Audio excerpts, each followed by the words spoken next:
ನಮ್ಮನ್ನು ಬದಲಾಯಿಸಲು ಸಾಧ್ಯವಿಲ್ಲವೇ? ಇದೇ ಯು ಆರ್ ದ ಪ್ಲಸೀಬೋ ಪುಸ್ತಕದ ನಿಜವಾದ ರಹಸ್ಯ. ನೀವು ಕೇವಲ ಔಷಧಿಗಳಿಗೆ ಅಂಟಿಕೊಳ್ಳುವವರಲ್ಲ, ನೀವೇ ಒಂದು ಔಷಧ ಎಂದು ಹೇಳುವ ರಹಸ್ಯ ಇದು. ನಿಮ್ಮೊಳಗೆ ನೀವು ನಿಮ್ಮ ಆಲೋಚನಾ ಶಕ್ತಿಯಿಂದ ನಿಮ್ಮ ಭಾವನೆಗಳನ್ನು ಮಾತ್ರವಲ್ಲದೆ ನಿಮ್ಮ ದೇಹದ ರಾಸಾಯನಿಕ ಸಂಯೋಜನೆಗಳನ್ನು ಕೂಡ ಸಹ ಬದಲಾಯಿಸುವ ಅಗಾಧ ಶಕ್ತಿ ಇದೆ. ಇದು ಕೇವಲ ವೈದ್ಯಕೀಯ ವಿಜ್ಞಾನದ ಕಥೆ ಅಲ್ಲ, ಇದು ಮನುಷ್ಯನಿಗೆ ಅಸಾಧ್ಯದ ವಿರುದ್ಧ ಹೋರಾಡುವ ಶಕ್ತಿ ನೀಡುವ ನಂಬಿಕೆಯ ಕಥೆ. ನೀವು ಎಂದಿಗೂ ಗುರುತಿಸದ ನಿಮ್ಮೊಳಗಿನ ಸುಪ್ತ ಶಕ್ತಿಯನ್ನು ಜಾಗೃತಗೊಳಿಸುವ ನಂಬಿಕೆ ಇದು. ನೀವು ಯಾವುದನ್ನು ನಂಬುತ್ತೀರೋ ಅದೇ ನೀವು ಆಗುತ್ತೀರಾ ಎಂದು ಹೇಳುವ ಶಕ್ತಿ ಇದು. ನಮ್ಮ ಆಲೋಚನೆ, ನಮ್ಮ ನಂಬಿಕೆ ಮತ್ತು ನಮ್ಮ ಕಲ್ಪನೆ ಎಲ್ಲವೂ ಒಟ್ಟಾಗಿ ನಮ್ಮ ದೇಹವನ್ನು ಒಂದು ನಿರ್ದಿಷ್ಟ ದಿಕ್ಕಿಗೆ ತಿರುಗಿಸಲು ಸಾಧ್ಯ ಎಂದು ನಾವು ಅರ್ಥ ಮಾಡಿಕೊಂಡಾಗ ಆಗ ನಮಗೆ ಹೊರಗಿನ ಚಿಕಿತ್ಸೆಯ ಅಗತ್ಯವೇ ಎಷ್ಟು ಉಳಿಯುತ್ತದೆ. ಈ ಪುಸ್ತಕವು ನಿಮ್ಮನ್ನು ಒಂದು ತಿರುವಿನಲ್ಲಿ ನಿಲ್ಲಿಸುತ್ತದೆ. ಅಲ್ಲಿಂದ ನೀವು ನಿಮ್ಮ ಹಳೆಯ ನಂಬಿಕೆಗಳನ್ನು ಮುರಿದು ನಿಮ್ಮ ಮನಸ್ಸಿನ ಶಕ್ತಿಯಿಂದಲೇ ಒಂದು ಹೊಸ ಜೀವನ, ಒಂದು ಹೊಸ ವಾಸ್ತವವನ್ನು ಸೃಷ್ಟಿಸಬಹುದು. ಹಾಗಾದರೆ ನಿಮ್ಮ ಆಲೋಚನೆಯನ್ನು ಮಾತ್ರವಲ್ಲದೆ ನಿಮ್ಮ ಇಡೀ ಜೀವನದ ದಿಕ್ಕನ್ನೇ ಬದಲಾಯಿಸುವ ಮತ್ತು ನಿಮ್ಮೊಳಗೆ ಅಡಗಿರುವ ಆ ಯು ಆರ್ ದ ಪ್ಲಸೀಬೋ ಶಕ್ತಿಯನ್ನು ಜಾಗೃತಗೊಳಿಸುವ ಪ್ರಯಾಣವನ್ನು ನಾವು ಪ್ರಾರಂಭಿಸೋಣ. ಏಕಪ್ಪ ಅಂದರೆ ಈಗ ಸಮಯ ಬಂದಿದೆ. ಈಗ ನಿಮ್ಮ ನಿಜವಾದ ಆತ್ಮವನ್ನು ಭೇಟಿಯಾಗಲು. ಅದು ಪ್ರತಿ ಕಾಯಿಲೆ, ಪ್ರತಿ ಭಯ ಮತ್ತು ಪ್ರತಿ ದೌರ್ಬಲ್ಯಕ್ಕಿಂತಲೂ ಹೆಚ್ಚು ಶಕ್ತಿಶಾಲಿ. ಅಧ್ಯಾಯ 1. ಇದು ಸಾಧ್ಯವೇ? ಒಬ್ಬ ವ್ಯಕ್ತಿ ಡಾಕ್ಟರ್ ಮುಂದೆ ಕುಳಿತು. ಅವನಿಗೆ ಎಷ್ಟು ವಯಸ್ಸಾಗಿರಲಿಲ್ಲ, ಆದರೆ ಮುಖ ಬಳಲಿತ್ತು, ಕಣ್ಣುಗಳಲ್ಲಿ ದುಃಖವಿತ್ತು ಮತ್ತು ವರದಿಗಳಲ್ಲಿ ಕ್ಯಾನ್ಸರ್ ಎಂಬ ಅಪಾಯಕಾರಿ ಕಾಯಿಲೆಯ ಹೆಸರಿತ್ತು. ಡಾಕ್ಟರ್ ಹೇಳಿದರು, ನಿಮ್ಮ ಬಳಿ ಹೆಚ್ಚು ಸಮಯವಿಲ್ಲ, 3 ತಿಂಗಳಿಗಿಂತ ಹೆಚ್ಚು ಇಲ್ಲ ಎಂದು.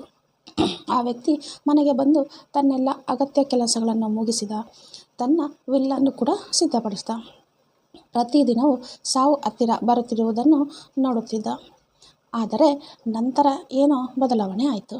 ಅವನಿಗೆ ಒಬ್ಬ ಹಳೆಯ ಸ್ನೇಹಿತ ಸಿಕ್ಕನು ಮತ್ತು ಅವನು ಹೇಳ್ದ, ನೀನು ಗುಣಮುಖನಾಗಬಹುದು ಎಂದು ನೀನು ನಂಬಿದರೆ ಬಹುಶಃ ನೀನು ನಿಜವಾಗಿಯೂ ಗುಣಮುಖನಾಗಲು ಸಾಧ್ಯ ಅಂತ. ಆ ವ್ಯಕ್ತಿ ನಕ್ಕನು. ಹಾಸ್ಯ ಮಾಡಬೇಡ ಗೆಳೆಯ, ಡಾಕ್ಟರ್ ಸ್ಪಷ್ಟವಾಗಿ ಬೇಡ ಎಂದು ಹೇಳಿದ್ದಾರೆ ಅಂತ ಹೇಳ್ದ.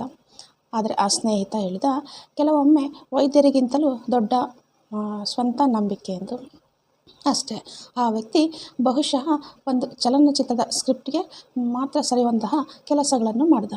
ಅವನು ತನ್ನ ವರದಿಗಳನ್ನು ಡ್ರಾಯರ್ನಲ್ಲಿ ಇಟ್ಟನು, ಔಷಧಿಗಳನ್ನು ತೆಗೆದುಕೊಳ್ಳುವುದನ್ನು ಕೂಡ ನಿಲ್ಲಿಸಿದನು ಮತ್ತು ಪ್ರತಿದಿನವೂ ತನಗೆ ತಾನೇ ನಾನು ಚೆನ್ನಾಗಿದ್ದೇನೆ, ನಾನು ಸಂಪೂರ್ಣವಾಗಿ ಗುಣಮುಖನಾಗಿದ್ದೇನೆ ಎಂದು ಹೇಳಿಕೊಳ್ಳೋದಕ್ಕೆ ಶುರು ಮಾಡಿದ.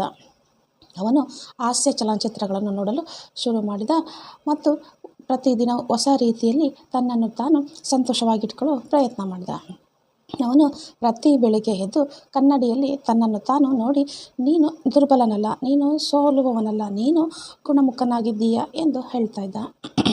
3 ತಿಂಗಳ ನಂತರ ಅವನ ಎಲ್ಲ ಲಕ್ಷಣಗಳು ನಿಧಾನವಾಗಿ ಮಾಯವಾಗಲು ಪ್ರಾರಂಭಿಸಿದವು. ವೈದ್ಯರು ಆಶ್ಚರ್ಯಚಕಿತರಾಗಿದ್ದರು ಮತ್ತು ಮತ್ತೆ ಪರೀಕ್ಷೆಗಳನ್ನು ಮಾಡಿದಾಗ ಅವರ ಕಣ್ಣುಗಳು ಅಗಲವಾಗಿದ್ದು ತೆಗೆದುಕೊಂಡವು. ಕಾಯಿಲೆಯ ಯಾವುದೇ ಕುರುಹು ಅವನಲ್ಲಿ ಇರಲಿಲ್ಲ.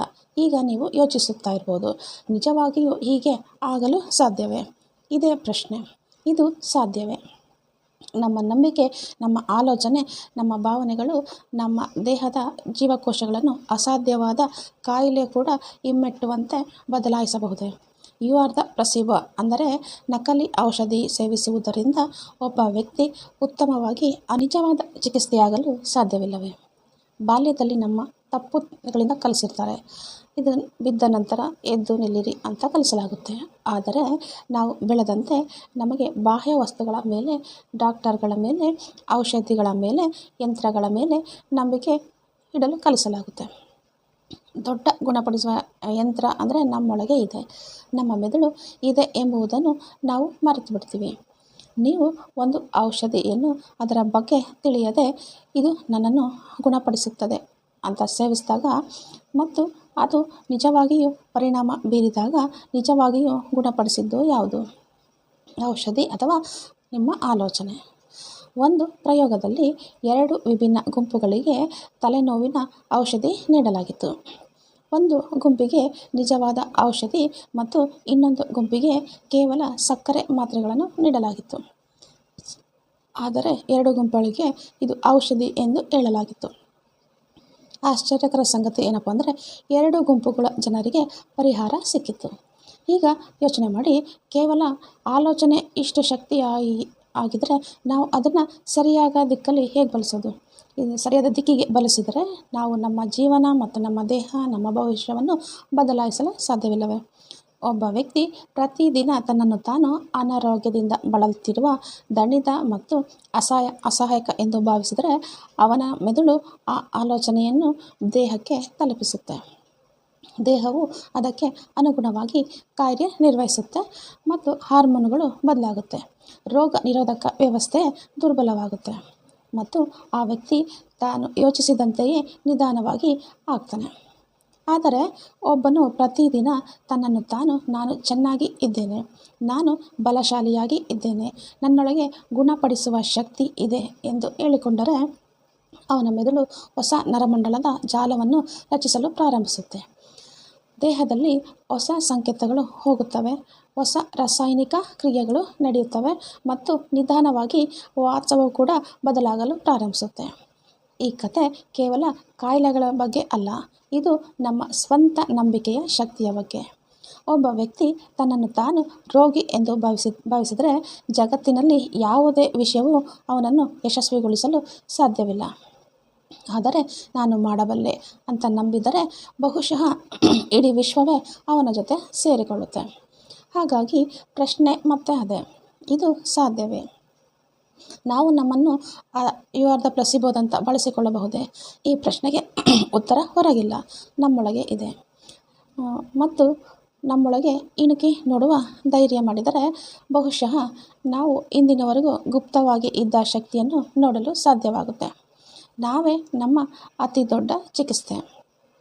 ಯು ಆರ್ ದ ಪ್ಲಸಿಬೋ ಎಂದರೆ ನೀವೇ ಒಂದು ಗುಣಪಡಿಸುವ ಶಕ್ತಿ. ಮತ್ತು ನಿಮ್ಮ ಆಲೋಚನೆಗಳು, ನಿಮ್ಮ ಭಾವನೆಗಳು ಮತ್ತು ನಿಮ್ಮ ನಂಬಿಕೆಗಳನ್ನು ನಿಯಂತ್ರಿಸಲು ನೀವು ಕಲಿತರೆ ಬಹುಶಃ ನಿಮಗೆ ಯಾವುದೇ ಬಾಹ್ಯ ಚಿಕಿತ್ಸೆಯ ಅಗತ್ಯ ಇರೋದಿಲ್ಲ. ಇದು ಕೇವಲ ಒಂದು ಪುಸ್ತಕ ಅಲ್ಲ, ಇದು ನಿಮ್ಮೊಳಗಿನ ಶಕ್ತಿಗೆ ಒಂದು ಬಾಗಿಲು. ಅದು ಸುಮ್ಮನೆ ಜಾಗೃತವಾಗಲು ಕಾಯುತ್ತಿದೆ. 2. ಮೆದುಳಿನಲ್ಲಿ ಯು ಆರ್ ದಿ ಪ್ಲಸಿಬೋ ಪ್ರಯಾಣವನ್ನು 35 ವರ್ಷದ ಯುವಕನಿಗೆ ಪ್ರತಿದಿನ ತೀವ್ರ ತಲೆನೋವು ಬರ್ತಾಯಿತ್ತು. ಔಷಧಿಗಳಿಂದ ಆರಾಮ ಸಿಗ್ತಾ ಇರಲಿಲ್ಲ ಮತ್ತು MRI ವರದಿಗಳು ಸಹ ಕಾಮನ್ ಆಗಿತ್ತು. ಪ್ರತಿ ವಾರ ಹೊಸ ಔಷಧಿ ಸಿಗುತ್ತಿತ್ತು ಮತ್ತು ನೋವು ಮಾತ್ರ ಕಡಿಮೆ ಆಗ್ತಾ ಇರಲಿಲ್ಲ. ನಂತರ ಒಂದು ದಿನ ಒಬ್ಬ ನ್ಯೂರಾಲಜಿಸ್ಟು ಅವನಿಗೆ ಒಂದು ಸಾಮಾನ್ಯ ಕ್ಯಾಪ್ಸೂಲನ್ನು ನೀಡಿ, ಇದು ಹೊಸ ಫಾರ್ಮುಲಾ, ತುಂಬ ಪರಿಣಾಮಕಾರಿ, ಮುಂದಿನ ಬೆಳಗಿನಿಂದಲೇ ನಿಮಗೆ ವ್ಯತ್ಯಾಸ ತಿಳಿಯುತ್ತದೆ ಅಂತ ಹೇಳಿದರು. ಮತ್ತು ದಿನ ಕಳೆದಂತೆ ಅವನ ಮುಖದ ಮೇಲೆ ಮರಳಿತು, ನೋವು ಮಾಯವಾಯಿತು.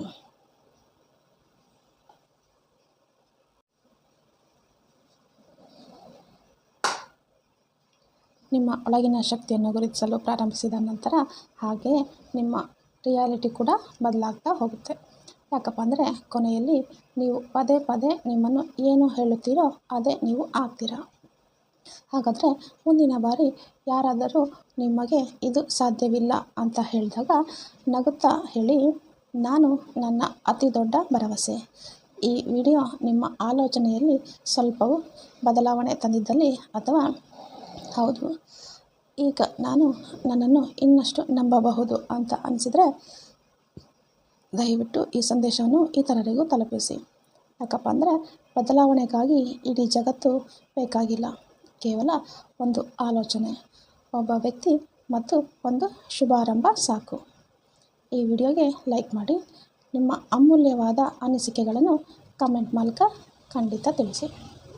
ನೀವು ಇನ್ನು ನನ್ನ ಚಾನಲ್ಗೆ ಸಬ್ಸ್ಕ್ರೈಬ್ ಆಗಿಲ್ಲ ಅಂದರೆ ಪ್ಲೀಸ್ ಸಬ್ಸ್ಕ್ರೈಬ್ ಮಾಡಿ. ಹಾಗೆ ಇದೇ ಥರ ಡಿಫ್ರೆಂಟ್ ಬುಕ್ಸ್ ಸಮ್ಮರಿನ ನಾನು ತೊಗೊಂಬರ್ತಾ ಇರ್ತೀನಿ. ಹಾಗೆ ನಿಮಗೆ ಯಾವ ಬುಕ್ ಸಮ್ಮರಿ ಬೇಕು ಅಂತ ಪ್ಲೀಸ್ ಕಮೆಂಟ್ ಮಾಡಿ ತಿಳಿಸಿ. ಈ ವಿಡಿಯೋ ಇತರರಿಗೂ ಜೀವನದಲ್ಲಿ ಸಹಾಯ ಮಾಡಬಹುದು ಅಂತ ಅನಿಸಿದರೆ ಎಲ್ಲರೊಂದಿಗೆ ಹಂಚಿಕೊಳ್ಳಿ. ನಾನು ಹೊಸ ಪುಸ್ತಕದೊಂದಿಗೆ ಬರ್ತೀನಿ. Okay, thank you for watching. ಅವನು ಡಾಕ್ಟರ್ಗೆ ಧನ್ಯವಾದ ಹೇಳಿದನು. ಆದರೆ ನಿಜಾಂಶ ತಿಳಿದಾಗ ಅವನ ಕಾಲ ಕೆಳ ಭೂಮಿ ಅಲುಗಾಡಿತು. ಆ ಔಷಧಿ ನಿಜವಾದದ್ದಾಗಿರಲಿಲ್ಲ.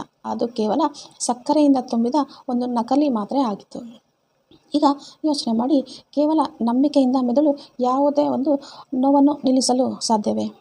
ಮೆದುಳು ಒಂದು ರಹಸ್ಯ. ಅದು ಪ್ರತಿ ಕ್ಷಣವೂ ಹೊಸ ಪವಾಡಗಳನ್ನು ಮಾಡ್ತಾ ಇರುತ್ತೆ. ಆದರೆ ನಾವು ಅದನ್ನು ಯಾವಾಗಲೂ ಕೇವಲ ಒಂದು ಯಂತ್ರ ಅಂತ ಭಾವಿಸಿರ್ತೇವೆ. ಏನನ್ನಾದರೂ ನೆನಪಿಟ್ಟುಕೊಳ್ಳಲು ಅಥವಾ ಯೋಚಿಸಲು ಅಥವಾ ನಿರ್ಧಾರಗಳನ್ನು ತೆಗೆದುಕೊಳ್ಳುವ ಯಂತ್ರ ಅಂತ ಭಾವಿಸಿರ್ತೀವಿ. ಆದರೆ ವಾಸ್ತವದಲ್ಲಿ ನಮ್ಮ ಮೆದುಳು ಸ್ವತಃ ಒಂದು ಔಷಧಿ ಅಂಗಡಿ. ಪ್ರತಿ ಭಾವನೆಯೊಂದಿಗೆ ರಾಸಾಯನಿಕಗಳನ್ನು ಉತ್ಪಾದಿಸುವ ಒಂದು ಕಾರ್ಖಾನೆ. ಡೋಪಮೈನ್, ಸೆರೋಟೋನಿನ್, ಎಂಡೋರ್ಫಿನ್ ಮತ್ತು ಈ ರಾಸಾಯನಿಕಗಳು ನಮ್ಮ ದೇಹದ ಮೇಲೆ ನೇರವಾಗಿ ಪರಿಣಾಮ ಬೀರ್ತವೆ. ಯಾವುದೇ ಔಷಧಿ ಪರಿಣಾಮ ಬೀರುತ್ತಿದೆ ಅಂತ ನಮಗೆ ಅನಿಸಿದಾಗ ನಮ್ಮ ಮೆದುಳು ಅದಕ್ಕೆ ಅನುಗುಣವಾಗಿ ಸಂಕೇತಗಳನ್ನು ಕಳಿಸುತ್ತೆ, ಸಿಗ್ನಲ್. ಔಷಧಿ ನಿಜವಾಗಿರಲಿ ಅಥವಾ ನಕಲಿಯಾಗಿರಲಿ. MRI ಸ್ಕ್ಯಾನ್ಗಳಲ್ಲಿ UR ಪ್ಲಸಿಬೋ ಮಾತ್ರೆ ತೆಗೆದುಕೊಂಡ ರೋಗಿಗಳ ಮೆದುಳಿನ ಭಾಗಗಳು ಸಕ್ರಿಯವಾಗಿರುವುದನ್ನು ನೋಡಲಾಯಿತು. ಆ ಭಾಗಗಳು ನೋವು ನಿವಾರಕ ಔಷಧಿಗಳಿಗೆ ಸಂಬಂಧಿಸಿವೆ. ಅಂದರೆ ಔಷಧಿ ನಿಜವಾಗಿರಲಿ ಅಥವಾ ನಕಲಿಯಾಗಿರಲಿ, ನನಗೆ ಆರಾಮ ಸಿಗುತ್ತದೆ ಅಂತ ಮೆದುಳು ನಂಬಿದರೆ ಮೆದುಳು ಆ ಆರಾಮವನ್ನು ವಾಸ್ತವವಾಗಿ ಪರಿಣಾಮ ಮಾಡ್ತದೆ. ಈಗ ಸ್ವಲ್ಪ ನಿಲ್ಲಿಸಿ ಯೋಚನೆ ಮಾಡಿ, ನಮ್ಮ ದೈನಂದಿನ ಆಲೋಚನಾ ವಿಧಾನಗಳು ಸಹ ನಮ್ಮ ಅದೇ ರೀತಿ ರೂಪಿಸುತ್ತಿಲ್ಲ ಅಥವಾ ಕೆಡಿಸುತ್ತಿಲ್ವೇ?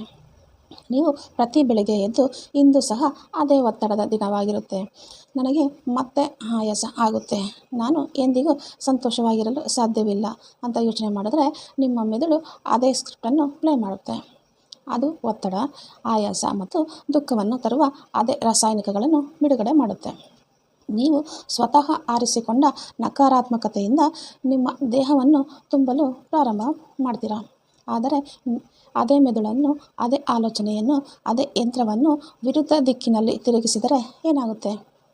ನೀವು ನಿಮ್ಮನ್ನು ಮತ್ತು ನಾನು ಶಾಂತವಾಗಿದ್ದೇನೆ, ನನ್ನೊಳಗೆ ಗುಣಪಡಿಸುವ ಶಕ್ತಿ ಇದೆ, ಪ್ರತಿದಿನ ನನ್ನ ದೇಹವು ಉತ್ತಮವಾಗ್ತಾ ಇದೆ ಅಂತ ಹೇಳಲು ಪ್ರಾರಂಭಿಸಿದರೆ ನಿಮ್ಮ ಮೆದುಳು ಅದೇ ಆಲೋಚನೆಗೆ ಅನುಗುಣವಾಗಿ ಹೊಸ ರಾಸಾಯನಿಕಗಳನ್ನು ಉತ್ಪಾದಿಸುತ್ತದೆ.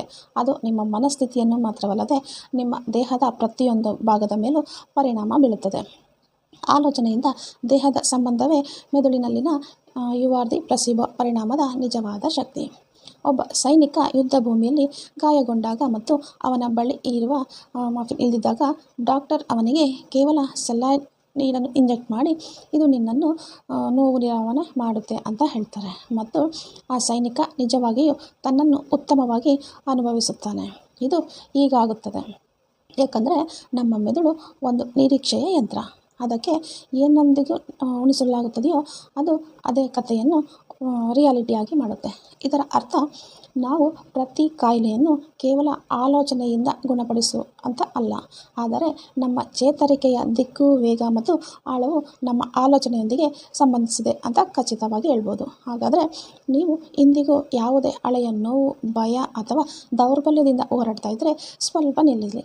ನಿಮ್ಮ ಮೆದುಳಿಗೆ ಒಂದು ಪ್ರಶ್ನೆ ಕೇಳಿ, ಇದೆಲ್ಲವೂ ನನ್ನ ಆಲೋಚನೆಯಿಂದ ಆಗಿದ್ದರೆ ನಾನು ಅದನ್ನು ಹೊಸ ಆಲೋಚನೆಯಿಂದ ಗುಣಪಡಿಸಬಹುದೇ? ಯಾಕಪ್ಪ ಅಂದರೆ ನಿಮ್ಮ ಮೆದುಳು ನೀವು ಗುಣಮುಖರಾಗಬಹುದು ಅಂತ ನಂಬಿದರೆ ಅದು ಕೇವಲ ಭರವಸೆಯನ್ನು ಸೃಷ್ಟಿ ಮಾಡೋದಿಲ್ಲ, ಅದು ರಾಸಾಯನಿಕ ಶಾಸ್ತ್ರವನ್ನು ಬದಲಾಯಿಸುತ್ತೆ ಮತ್ತು ಜೀವಶಾಸ್ತ್ರವನ್ನು ಕೂಡ ಬದಲಾಯಿಸುತ್ತೆ ಮತ್ತು ನಿಧಾನವಾಗಿ ನಿಮ್ಮ ಸಂಪೂರ್ಣ ರಿಯಾಲಿಟಿನೇ ಬದಲಾಯಿಸುತ್ತೆ.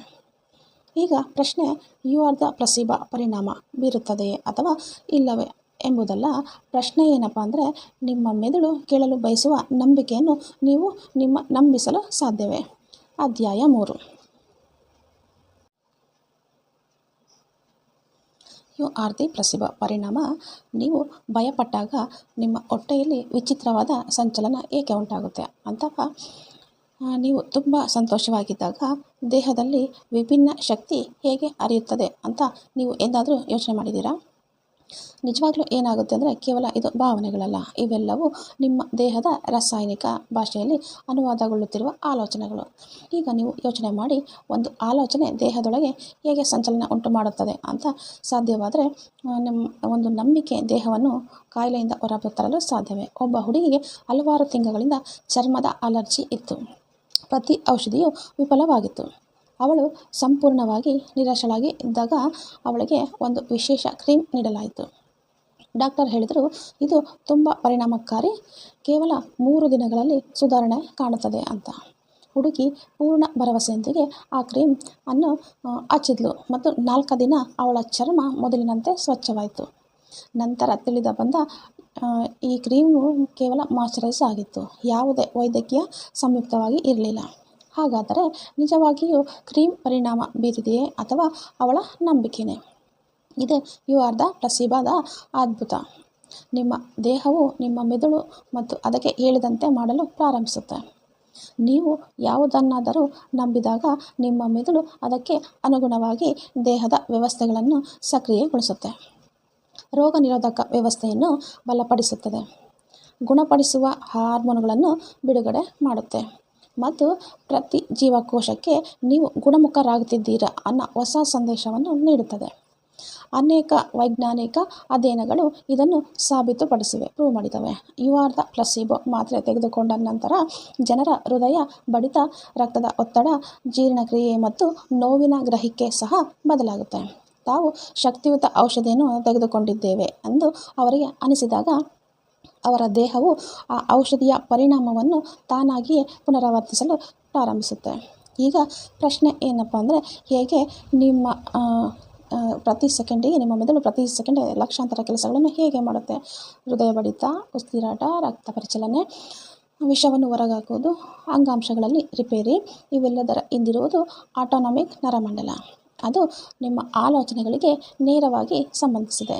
ನೀವು ಭಯಪಟ್ಟಾಗ ಹೃದಯ ವೇಗವಾಗಿ ಬಡಿಯುತ್ತದೆ, ಬೆವರು ಬರುತ್ತದೆ, ಸ್ನಾಯುಗಳು ಬಿಗಿಯಾಗುತ್ತವೆ. ಯಾಕಪ್ಪ ಅಂದರೆ ಮೆದುಳಿಗೆ ಅಪಾಯವಿದೆ ಅಂತ ಅನಿಸುತ್ತೆ. ನೀವು ಸುರಕ್ಷಿತವಾಗಿ ಅನುಭವಿಸಿದಾಗ ದೇಹವು ವಿಶ್ರಾಂತಿ ಸ್ಥಿತಿಗೆ ಬರುತ್ತದೆ, ಗುಣಪಡಿಸುವ ಮೋಡ್ಗೆ ಬರುತ್ತೆ. ಅಂದರೆ ನಿಮ್ಮ ದೇಹವು ಪ್ರತಿ ಕ್ಷಣವೂ ನಿಮ್ಮ ನಂಬಿಕೆಗಳಿಗೆ ಪ್ರತಿಕ್ರಿಯಿಸ್ತಾ ಇರುತ್ತೆ. ಈಗ ಯೋಚನೆ ಮಾಡಿ, ನೀವು ಪ್ರತಿದಿನ ನಿಮ್ಮನ್ನು ನಾನು ಅನಾರೋಗ್ಯದಿಂದ ಬಳಲ್ತಾ ಇದ್ದೀನಿ, ನನ್ನೊಳಗೆ ಶಕ್ತಿ ಇಲ್ಲ, ಬಹುಶಃ ನಾನು ಎಂದಿಗೂ ಸುಧಾರಿಸೋದಿಲ್ಲ ಅಂತ ಹೇಳ್ಕೊಂಡ್ರೆ ನಿಮ್ಮ ದೇಹವು ಅದೇ ರಿಯಾಲಿಟಿಗೆ ದೃಢೀಕರಿಸುತ್ತೆ. ಆದರೆ ನೀವು ಪ್ರತಿ ಬೆಳಗ್ಗೆ ಎದ್ದ ತಕ್ಷಣ ನಾನು ವೇಗವಾಗಿ ಚೇತರಿಸ್ಕೊಳ್ತಾ ಇದ್ದೀನಿ, ನನ್ನ ಜೀವಕೋಶಗಳು ಹೊಸ ಶಕ್ತಿಯಿಂದ ತುಂಬುತ್ತಾ ಇವೆ, ನಾನು ಆಂತರಿಕವಾಗಿ ಸಂಪೂರ್ಣವಾಗಿ ಆರೋಗ್ಯವಾಗಿ ಇದ್ದೇನೆ ಅಂತ ಹೇಳಿದರೆ ನಿಮ್ಮ ದೇಹವು ಆ ಸಂಕೇತಗಳನ್ನು ಗ್ರಹಿಸುತ್ತೆ ಮತ್ತು ಅದಕ್ಕೆ ಅನುಗುಣವಾಗಿ ಕಾರ್ಯನಿರ್ವಹಿಸಲು ಪ್ರಾರಂಭಿಸುತ್ತೆ. ಇದು ಯಾವುದೇ ಮಂತ್ರಜಾಲ ಅಲ್ಲ, ಇದು ನ್ಯೂರೋಕೆಮಿಕಲ್ ಸಿಗ್ನಲಿಂಗ್. ಇದರಲ್ಲಿ ಪ್ರತಿ ಆಲೋಚನೆಯು ಒಂದು ಆದೇಶದಂತೆ ಇರುತ್ತೆ ಮತ್ತು ದೇಹವನ್ನು ಅದನ್ನು ಪಾಲಿಸುತ್ತದೆ. ಕೆಲವು ಕ್ಯಾನ್ಸರ್ ರೋಗಿಗಳಿಗೆ ಸಹ ಅವರಿಗೆ ಹೆಚ್ಚಿನ ಶಕ್ತಿಯ ಕೀಮೋಥೆರಪಿಯ ಯು ಆರ್ ದ ಪ್ಲಸೀಬೋ ಮಾತ್ರೆ ನೀಡಿದಾಗ ಅವರ ಕೂದಲು ಉದುರಲು ಪ್ರಾರಂಭಿಸಿತು, ವಾಕರಿಕೆ ಬರಲು ಪ್ರಾರಂಭಿಸಿತು. ಯಾಕಪ್ಪ ಅಂದರೆ ಅವರಿಗೆ ಇವೇ ಅಡ್ಡ ಪರಿಣಾಮಗಳು ಅಂತ ಕೇಳಿ ತಿಳಿದಿತ್ತು. ಅಂದರೆ ದೇಹವು ಕೇವಲ ನಂಬಿಕೆಯ ಆಧಾರದ ಮೇಲೆ ಆ ಪರಿಣಾಮಗಳನ್ನು ಯಾವುದೇ ಔಷಧಿ ಇಲ್ಲದೆ ಸೃಷ್ಟಿಸುತ್ತೆ. ಹಾಗಾಗಿ ನೀವು ಅರ್ಥ ಮಾಡಿಕೊಳ್ಳುತ್ತಿದ್ದೀರಾ, ನಮ್ಮ ದೇಹವು ಕೇವಲ ಔಷಧಿಗಳಿಂದ ಮಾತ್ರ ಕಾರ್ಯನಿರ್ವಹಿಸೋದಿಲ್ಲ, ಅದು ನಮ್ಮ ಆಲೋಚನೆಗಳಿಂದಲೂ ನಿವಾರಿಸಲ್ಪಡುತ್ತೆ. ನಮ್ಮ ಗುಣಪಡಿಸುವಿಕೆ ಆಂತರಿಕವಾಗಿ ಪ್ರಾರಂಭವಾಗುತ್ತದೆ ಅಂತ ನಾವು ನಂಬಿದರೆ ನಾವು ಬಾಹ್ಯ ಚಿಕಿತ್ಸೆಗಳ ಅವಲಂಬನೆಯಿಂದ ನಿಧಾನವಾಗಿ ಹೊರಬರಬಹುದು. ಹೌದು, ವೈದ್ಯಕೀಯ ಸಹಾಯ ಪಡೆಯುವುದು ಅವಶ್ಯಕ, ಆದರೆ ಅದಕ್ಕಿಂತಲೂ ಮುಖ್ಯವಾಗಿದ್ದು ನಮ್ಮೊಳಗಿನ ಔಷಧಿಯನ್ನು ಸಕ್ರಿಯಗೊಳಿಸುವುದು. ನಮ್ಮ ಪ್ರತಿಯೊಂದು ಜೀವಕೋಶಕ್ಕೂ ಸ್ವಯಂ ಗುಣಪಡಿಸುವ ಸ್ಮರಣೆ ಇರುತ್ತೆ. ಅದಕ್ಕೆ ಈಗ ಗುಣಮುಖರಾಗಬೇಕು ಅಂತ ಒಂದೇ ಒಂದು ಸಂಕೇತ ಬೇಕು ಅಷ್ಟೇ. ಆದ್ದರಿಂದ ಮುಂದಿನ ಬಾರಿ ನೀವು ದಣಿದಾಗ, ಅನಾರೋಗ್ಯದಿಂದ ಬಳಲಿದಾಗ ಅಥವಾ ನೋವಿನಿಂದ ತೊಂದರೆಗೆ ಒಳಗಾದಾಗ ಕೇವಲ ಔಷಧಿಗಳಿಂದ ಮಾತ್ರವಲ್ಲದೆ ನಿಮ್ಮೊಂದಿಗೆ ನೀವು ಹೊಸ ಭಾಷೆಯಿಂದ ಮಾತನಾಡಿ. ದೇಹಕ್ಕೆ ಹೇಳಿ, ನೀನು ಶಕ್ತಿಶಾಲಿ, ನೀನು ಹೋರಾಡಬಹುದು, ನೀನು ಗುಣಮುಖನಾಗುತ್ತಿದ್ದೀಯಾ ಅಂತ. ಯಾಕಪ್ಪ ಅಂದರೆ ನೀವು ನಿಮ್ಮ ದೇಹದೊಂದಿಗೆ ಈ ರೀತಿ ಮಾತಾಡ್ತಾ ಇದ್ದಾಗ ಅದು ಕೇಳುತ್ತೆ, ಅರ್ಥ ಮಾಡಿಕೊಳ್ಳುತ್ತದೆ ಮತ್ತು ಬದಲಾಗಲು ಪ್ರಾರಂಭಿಸುತ್ತೆ. ಇದೇ ದೇಹದಲ್ಲಿ ಯು ಆರ್ ದಿ ಪ್ಲಸಿಬೋ ಪರಿಣಾಮ. ನಿಮ್ಮ ಆಲೋಚನೆ ಮತ್ತು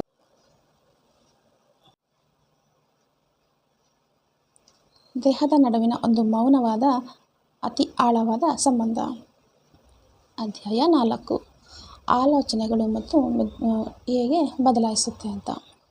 ವರ್ಷಗಳಿಂದ ನಿಮ್ಮ ಜೀವನದ ಒಂದು ಭಾಗವಾಗಿದ್ದ ಹಳೆಯ ನೋವು ಇದ್ದಕ್ಕಿದ್ದಂಗೆ ಯಾವುದಾದರೂ ಘಟನೆಯ ನಂತರ ಏಕೆ ಮಾಯವಾಗುತ್ತೆ, ಅಥವಾ ಪದೇ ಪದೇ ಬಿಡಲು ಪ್ರಯತ್ನಿಸಿದರೂ ಒಂದು ದಿನ ಇದ್ದಕ್ಕಿದ್ದಂತೆ ಅಸ್ತಿತ್ವದಲ್ಲೇ ಇಲ್ಲವೇನೋ ಅನ್ನೋಂಬಂತೆ ಒಂದು ಹಳೆಯ ಅಭ್ಯಾಸ ಹೇಗೆ ಮುರಿದು ಹೋಗುತ್ತದೆ ಅಂತ ಎಂದಾದರೂ ಯೋಚನೆ ಮಾಡಿದ್ದೀರಾ?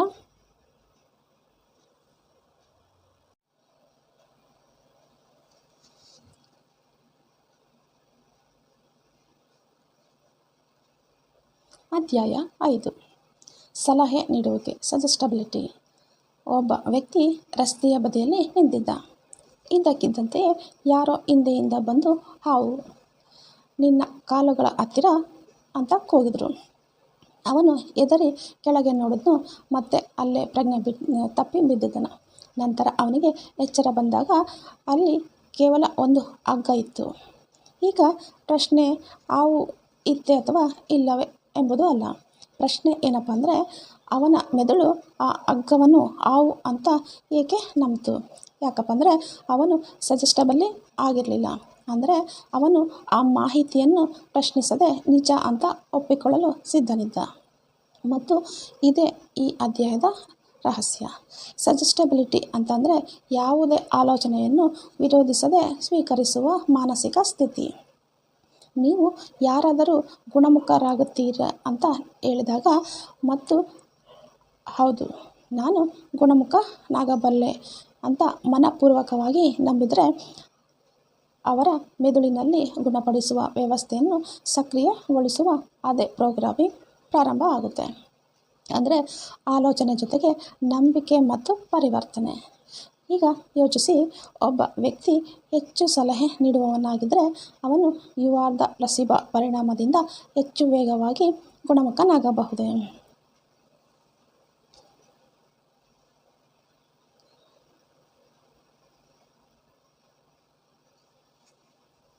ಅವನು ಯು ಆರ್ ದ ಪ್ಲಸಿಬೋ ಪರಿಣಾಮದಿಂದ ಹೆಚ್ಚು ವೇಗವಾಗಿ ಗುಣಮುಖನಾಗಬಹುದೇ?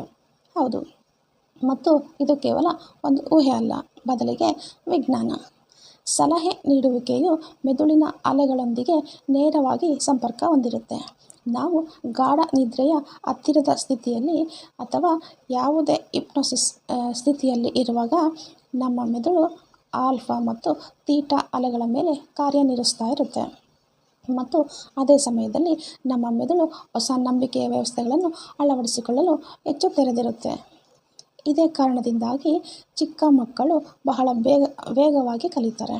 ಯಾಕಪ್ಪ ಅಂದರೆ ಅವರ ಮೆದುಳು ನಿರಂತರವಾಗಿ ಸಲಹೆ ನೀಡುವ ಮೋಡಲ್ಲಿ ಇರುತ್ತೆ. ನೀನು ದುರ್ಬಲ, ನಿನ್ನಿಂದ ಏನೂ ಆಗೋದಿಲ್ಲ, ನೀನು ಅನಾರೋಗ್ಯದಿಂದಲೇ ಇರುತ್ತೀಯ ಎಂಬ ಮಾತನ್ನು ಪದೇ ಪದೇ ಕೇಳಿದಾಗ ನೀವು ಅದನ್ನು ಪ್ರಜ್ಞಾಪೂರ್ವಕವಾಗಿ ತಿರಸ್ಕರಿಸಿದರೂ ಸಹ ಅದೇ ಸಂದೇಶ ಪದೇ ಪದೇ ಹೋದರೆ ಅದು ನಿಮ್ಮ ಉಪಪ್ರಜ್ಞೆಗೆ ಇಳಿಯುತ್ತದೆ. ಈಗ ಯೋಚಿಸಿ, ಇದೇ ಮಾತು ವಿರುದ್ಧವಾದರೆ ಏನಾಗುತ್ತೆ? ಪದೇ ಪದೇ ನೀನು ತುಂಬ ಚುರುಕು, ನೀನು ಬದಲಾಗಬಲ್ಲೆ, ನಿನ್ನೊಳಗೆ ಗುಣಪಡಿಸುವ ಶಕ್ತಿ ಇದೆ ಅಂತ ಕೇಳೋದಕ್ಕೆ ಸಿಕ್ಕರೆ ಅದೇ ಉಪಪ್ರಜ್ಞೆ ಅದನ್ನು ಸಹ ರಿಯಾಲಿಟಿ ಆಗಿ ಮಾಡುತ್ತೆ.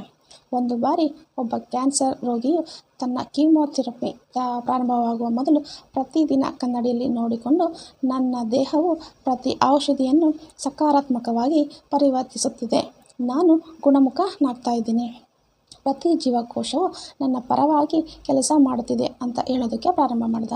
ಅವನು ಈ ದೃಢೀಕರಣಗಳನ್ನು ಎಷ್ಟು ನಂಬಿಕೆಯಿಂದ ಹೇಳ್ತಾನೆ ಅಂದರೆ ಅವನ ಮೆದುಳು ಅದನ್ನು ನಂಬಲು ಪ್ರಾರಂಭಿಸಿತು.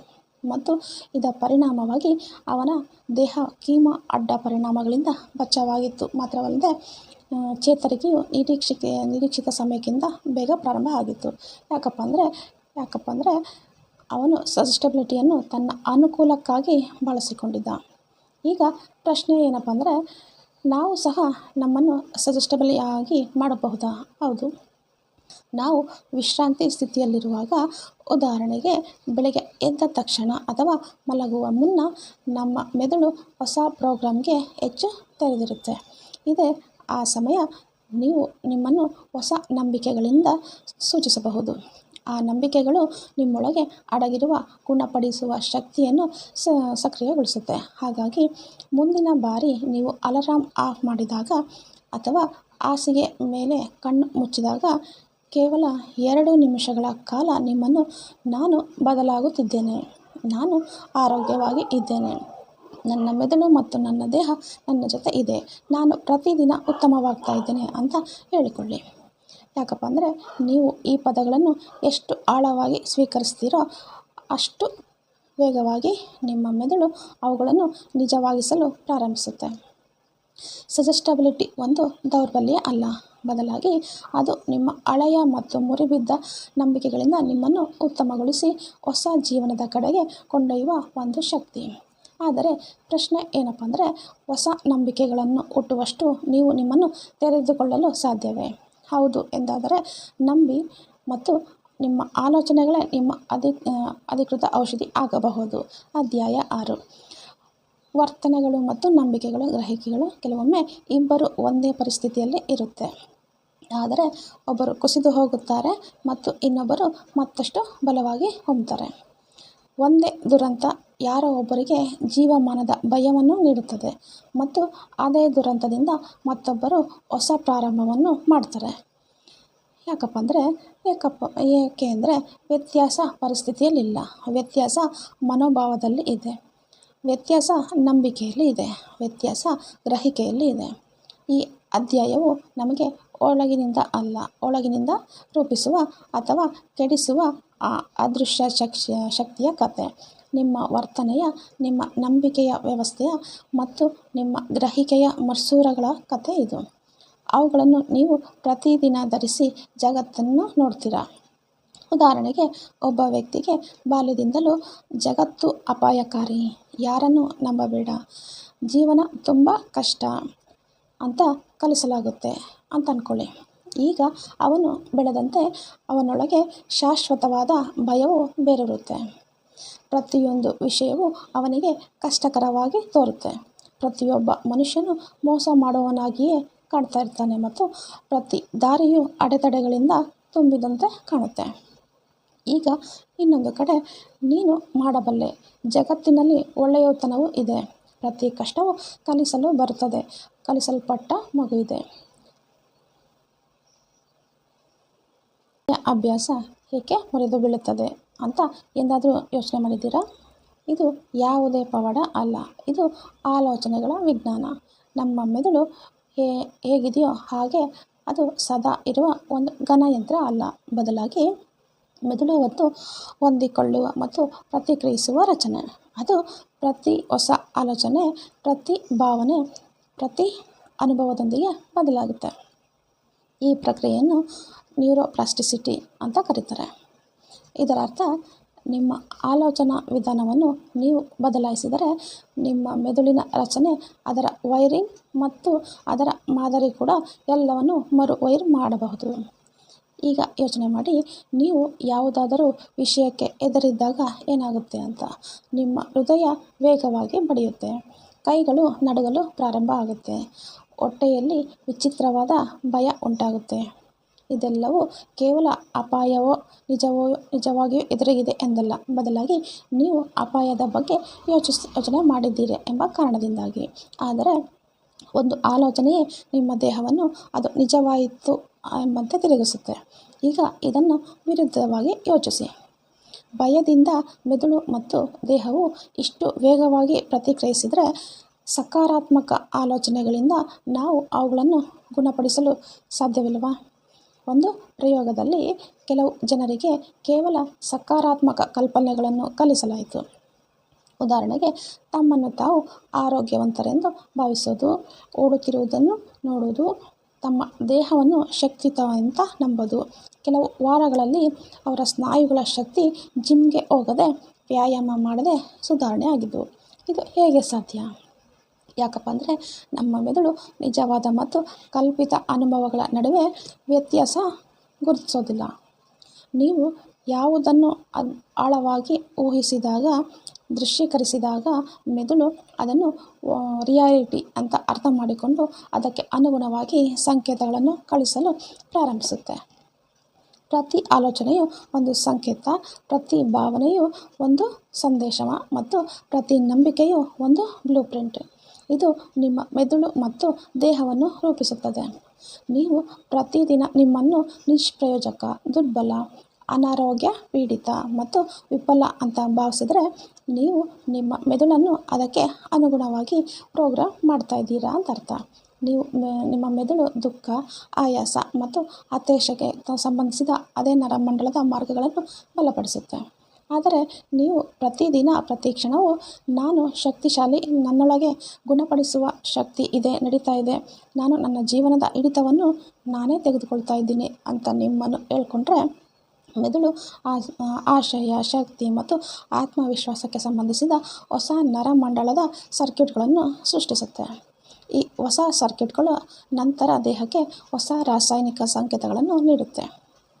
ಕಾರ್ಟಿಸೋಲ್ ಬದಲಿಗೆ ಡೋಪಮೈನ್, ಒತ್ತಡದ ಬದಲಿಗೆ ವಿಶ್ರಾಂತಿ ಮತ್ತು ದೌರ್ಬಲ್ಯದ ಬದಲಿಗೆ ಶಕ್ತಿ. ಅಂದರೆ ನಿಮ್ಮ ಪ್ರತಿ ಆಲೋಚನೆಯು ಒಂದು ಇಂಜೆಕ್ಷನ್ ಅಂತೆ. ಅದನ್ನು ನೀವು ನಿಮ್ಮೊಳಗೆ ತುಂಬಿಕೊಂಡರೆ ಅದು ನಿಮ್ಮ ಜೀವಕೋಶಗಳನ್ನು, ನಿಮ್ಮ DNA ಮತ್ತು ನಿಮ್ಮ ದೇಹದ ರಸಾಯನಶಾಸ್ತ್ರದ ಮೇಲೆ ನೇರವಾಗಿ ಪ್ರಭಾವ ಬೀರುತ್ತೆ. ಡಿಪ್ರೆಷನ್ನಲ್ಲಿದ್ದ ಒಬ್ಬ ವ್ಯಕ್ತಿ ಪ್ರತಿದಿನ ಒಂದು ಕೆಲಸ ಮಾಡಿದ. ಅವನು ಪ್ರತಿ ಬೆಳಿಗ್ಗೆ ಎದ್ದು 15 ನಿಮಿಷಗಳ ಕಾಲ ತನಗೆ ತಾನೇ ನಾನು ಚೆನ್ನಾಗಿ ಇದ್ದೇನೆ, ನನ್ನ ಜೀವನ ಅಮೂಲ್ಯವಾಗಿದೆ, ಪ್ರತಿದಿನ ನನಗೆ ಹೊಸ ಅವಕಾಶಗಳು ನೆನಪಿಸ್ಕೊಳ್ಳೋಕೆ ಸ್ಟಾರ್ಟ್ ಮಾಡ್ದ. ಪ್ರಾರಂಭದಲ್ಲಿ ಏನೂ ಬದಲಾಗಲಿಲ್ಲ. ಆದರೆ 3ನೇ ವಾರದಿಂದ ಅವನೊಳಗೆ ಏನೋ ಬದಲಾವಣೆ ಆಗಲು ಪ್ರಾರಂಭಿಸಿತು. ಅವನು ಸ್ವಲ್ಪ ನಗಲು ಪ್ರಾರಂಭಿಸಿದ, ಆಹಾರದಲ್ಲಿ ಆಸಕ್ತಿ ಬರಲು ಶುರುವಾಯಿತು, ನಿದ್ರೆ ಸುಧಾರಿಸಿತು. ಯಾಕಪ್ಪ ಅಂದರೆ ಅವನ ಆಲೋಚನೆಗಳು ಮೆದುಳಿನ ರಸಾಯನಶಾಸ್ತ್ರವನ್ನು ಬದಲಾಯಿಸಿತು ಮತ್ತು ಮೆದುಳು ಇಡೀ ದೇಹದ ಶಕ್ತಿಯನ್ನು ಬದಲಾಯಿಸಿತು. ಈಗ ನೀವು ಯೋಚಿಸಿ, ನೀವು ಯಾವ ಆಲೋಚನೆಗಳನ್ನು ನಿಮ್ಮ ದೇಹಕ್ಕೆ ಕಳಿಸ್ತಾ ಇದ್ದೀರಾ? ನೀವು ಪ್ರತಿದಿನ ನಿಮ್ಮ ಮೆದುಳಿಗೆ ಯಾವ ಕಥೆಯನ್ನು ಹೇಳ್ತಾ ಇದ್ದೀರಾ? ಯಾಕಪ್ಪ ಅಂದರೆ ಆ ಕತೆ ಕೇವಲ ನಿಮ್ಮ ಮನಸ್ಸಿನಲ್ಲಿ ನಡೆಯುತ್ತಿಲ್ಲ, ಆ ಕತೆ ನಿಮ್ಮ ಪ್ರತಿಯೊಂದು ಜೀವಕೋಶಕ್ಕೂ ತಲುಪ್ತಾ ಇದೆ. ಪ್ರತಿ ಜೀವಕೋಶವು ನಿಮ್ಮನ್ನು ನೀವು ಏನು ಹೇಳುತ್ತೀರಿ ಅನ್ನೋದನ್ನು ಕೇಳುತ್ತೆ. ಪ್ರತಿ ನರಮಳ ಸಂಕೇತವು ಅನುಭವಿಸೋದನ್ನೇ ಪುನರಾವರ್ತಿಸ್ತಾ ಇರುತ್ತೆ ಮತ್ತು ಪ್ರತಿಯೊಂದು ಅಂಗವು ನೀವು ಆಲೋಚಿಸಿ ಅದಕ್ಕೆ ನೀಡಿದ ಬ್ಲೂಪ್ರಿಂಟ್ ಮೇಲೆ ಕಾರ್ಯನಿರ್ವಹಿಸುತ್ತೆ. ಹಾಗಾಗಿ ನೀವು ಬದಲಾಗಲು ಬಯಸಿದರೆ ಹೊರಗಿನಿಂದ ಅಲ್ಲ, ಒಳಗಿನಿಂದ ಪ್ರಾರಂಭಿಸಿ. ನಿಮ್ಮ ಆಲೋಚನೆಯನ್ನು ಬದಲಾಯಿಸಿ, ನಿಮ್ಮ ನಂಬಿಕೆಗಳನ್ನು ಮರುಹೊಂದಿಸಿ. ಪ್ರತಿದಿನ, ಪ್ರತಿ ಕ್ಷಣವೂ ನೀವು ಬದುಕಲು ಬಯಸುವ ಹೊಸ ಜೀವನವನ್ನು ಕಲ್ಪಿಸಿಕೊಳ್ಳಿ. ಯಾಕಪ್ಪ ಅಂದರೆ ನೀವು ಆಲೋಚನೆಗಳನ್ನು ಬದಲಾಯಿಸಿದಾಗ ನಿಮ್ಮ ಮೆದುಳು ಬದಲಾಗುತ್ತೆ ಮತ್ತು ಮೆದುಳು ಬದಲಾದಾಗ ಇಡೀ ದೇಹವು ಬದಲಾಗಲು ಪ್ರಾರಂಭಿಸುತ್ತೆ. ಅಧ್ಯಾಯ 5. ಅಂದರೆ ನಮ್ಮ ವರ್ತನೆಯು ನಾವು ಪರಿಸ್ಥಿತಿಗಳಿಂದ ಪಲಾಯನ ಮಾಡುತ್ತೇವೆ ಅಥವಾ ಅವುಗಳನ್ನು ಬದಲಾಯಿಸಲು ಪ್ರಯತ್ನ ಮಾಡ್ತೀವಿ ಅನ್ನೋದು ನಿರ್ಧರಿಸುತ್ತೆ. ನಮ್ಮ ನಂಬಿಕೆಯು ನಮ್ಮ ಅನಾರೋಗ್ಯದಿಂದ ಇರುತ್ತೇವೆ ಅಥವಾ ಗುಣಮುಖರಾಗಲು ಭರವಸೆ ಇರುತ್ತೇವೆ ಅಂತ ನಿರ್ಧರಿಸುತ್ತೆ. ಮತ್ತು ನಮ್ಮ ಗ್ರಹಿಕೆ ಅದು ಇಡೀ ರಿಯಾಲಿಟಿಗೆ ಹೊಸ ಬಣ್ಣವನ್ನು ನೀಡುತ್ತದೆ. ಒಂದು ಪ್ರಯೋಗದಲ್ಲಿ 2 ಗುಂಪುಗಳಿಗೆ ಒಂದೇ ಔಷಧಿಯನ್ನು ನೀಡಲಾಗಿತ್ತು. ಮೊದಲ ಗುಂಪಿಗೆ ಈ ಔಷಧಿಗಳು ತುಂಬ ದುಬಾರಿ ಮತ್ತು ಅಪರೂಪ ಮತ್ತು ಬೇಗನೆ ಪರಿಣಾಮ ಬೀರುತ್ತೆ ಅಂತ ಹೇಳಲಾಗಿತ್ತು. 2ನೇ ಗುಂಪಿಗೆ ಇದು ಒಂದು ಸಾಮಾನ್ಯ, ಅಗ್ಗದ ಔಷಧಿ ಅಂತ ಹೇಳಲಾಗಿತ್ತು. ಇಬ್ಬರಿಗೂ ಒಂದೇ ಔಷಧಿಯನ್ನು ನೀಡಲಾಗಿತ್ತು. ಆದರೆ ಮೊದಲ ಗುಂಪು ಬೇಗನೆ ಚೇತರಿಸಿಕೊಂಡಿತ್ತು. ಯಾಕಪ್ಪ ಅಂದರೆ ಅವರು ಔಷಧಿಯ ಶಕ್ತಿಯುತವಾಗಿದೆ ಅಂತ ನಂಬಿದ್ರು. ಅವರ ನಂಬಿಕೆ, ಅವರ ಗ್ರಹಿಕೆ ಔಷಧಿಯ ಪರಿಣಾಮಕ್ಕಿಂತ ಮೊದಲೇ ಕಾರ್ಯನಿರ್ವಹಿಸಲು ಸ್ಟಾರ್ಟ್ ಮಾಡಿತು. ಇದೇ ಮನುಷ್ಯನ ಅತಿ ಹೆಚ್ಚು ನಿರ್ಲಕ್ಷ್ಯದ ಶಕ್ತಿ. ಅವನು ಯಾವುದನ್ನು ನಂಬುತ್ತಾನೋ ಅದೇ ಅವನು ಆಗ್ತಾನೆ. ನಿಮ್ಮ ನಂಬಿಕೆಯ ವ್ಯವಸ್ಥೆ ಒಂದು ಮಸೂರದಂತೆ. ಅದು ಕೊಳಕಾಗಿದ್ದರೆ ಇಡೀ ಜಗತ್ತೇ ಮಸುಕಾಗಿ ಕಾಣುತ್ತೆ. ಆದರೆ ಅದೇ ನಂಬಿಕೆ ಸಕಾರಾತ್ಮಕ, ಸಬಲೀಕರಣಗೊಳಿಸುವ ಮತ್ತು ಉತ್ತಮವಾಗಿದ್ದರೆ ಪ್ರತಿ ಕಷ್ಟದಲ್ಲಿಯೂ ನಿಮಗೆ ಭರವಸೆಯ ಕಿರಣ ಕಾಣಿಸುತ್ತೆ. ಈಗ ನಿಮ್ಮೊಳಗೆ ಇಣುಕು ನೋಡಿ. ನೀವು ನಿಮ್ಮ ಬಗ್ಗೆ ಏನು ಯೋಚನೆ ಮಾಡ್ತಾಯಿದ್ದೀರಾ? ನಾನು ಬದಲಾಗಲು ಸಾಧ್ಯವಿಲ್ಲ, ನನ್ನೊಂದಿಗೆ ಯಾವಾಗಲೂ ಕೆಟ್ಟದ್ದೇ ಆಗುತ್ತೆ, ನನ್ನ ಯಾರೂ ಅರ್ಥ ಮಾಡಿಕೊಳ್ಳೋದಿಲ್ಲ.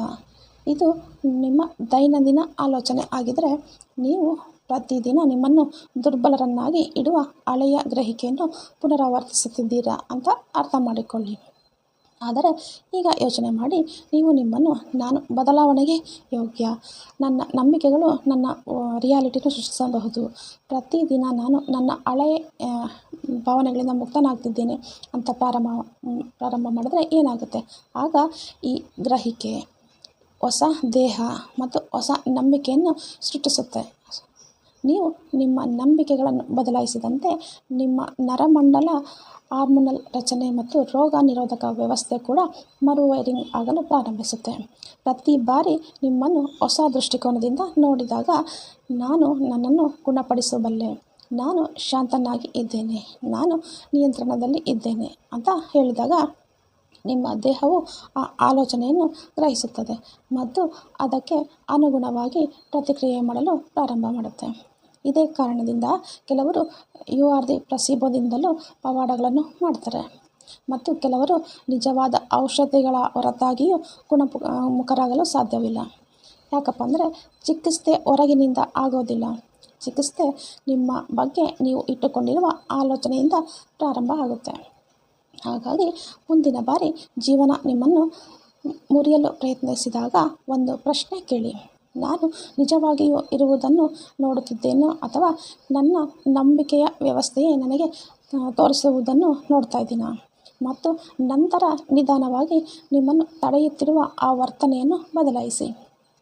ಯಾಕಪ್ಪ ಅಂದರೆ ಗ್ರಹಿಕೆ ಬದಲಾದಾಗ ರಿಯಾಲಿಟಿ ಕೂಡ ಬದಲಾಗಲು ಪ್ರಾರಂಭಿಸುತ್ತೆ ಮತ್ತು ನಂಬಿಕೆ ಬದಲಾದಾಗ ದೇಹವು ಅದೇ ಹಾಡನ್ನು ಹಾಡಲು ಪ್ರಾರಂಭ ಮಾಡುತ್ತೆ. ಅಧ್ಯಾಯ 7.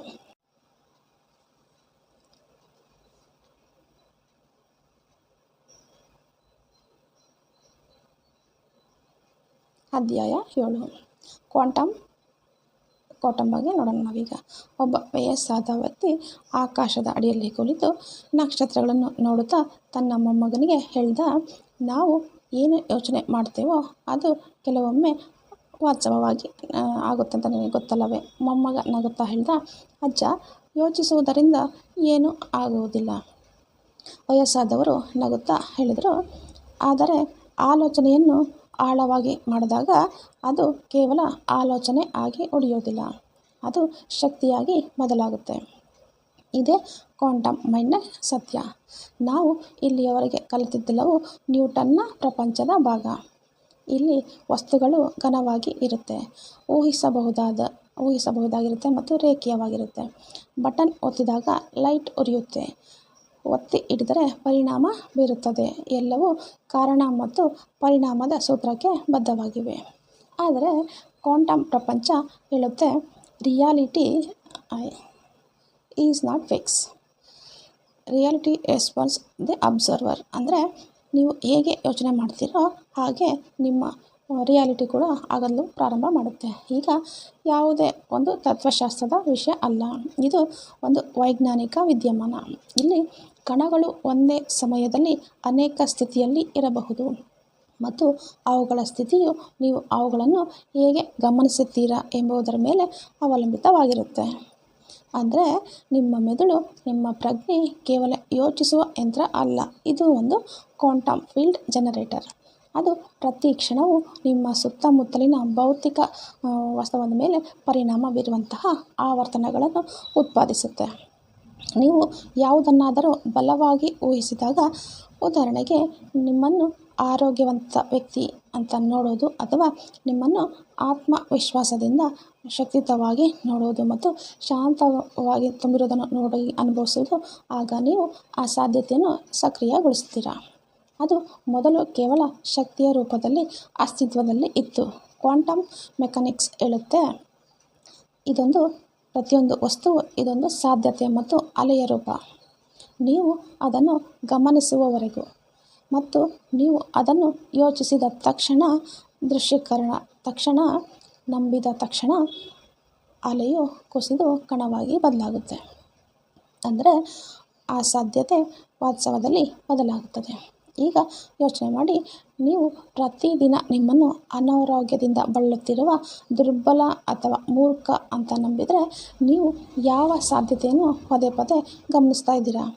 ಮತ್ತು ನೀವು ಪ್ರತಿ ಬೆಳಿಗ್ಗೆ ನಿಮ್ಮನ್ನು ಹೊಸ ಗುರುತಿನೊಂದಿಗೆ ಕಲ್ಪಿಸಿಕೊಂಡರೆ, ನಾನು ಶಾಂತನಾಗಿ ಇದ್ದೇನೆ, ನಾನು ಒಂದು ಪವಾಡ, ನಾನು ಗುಣಪಡಿಸುವ ಶಕ್ತಿ, ಆಗ ನೀವು ನಿಮ್ಮ ಕ್ವಾಂಟಮ್ ಕ್ಷೇತ್ರಕ್ಕೆ ಹೊಸ ಸಂಕೇತವನ್ನು ಕಳಿಸ್ತೀರಾ.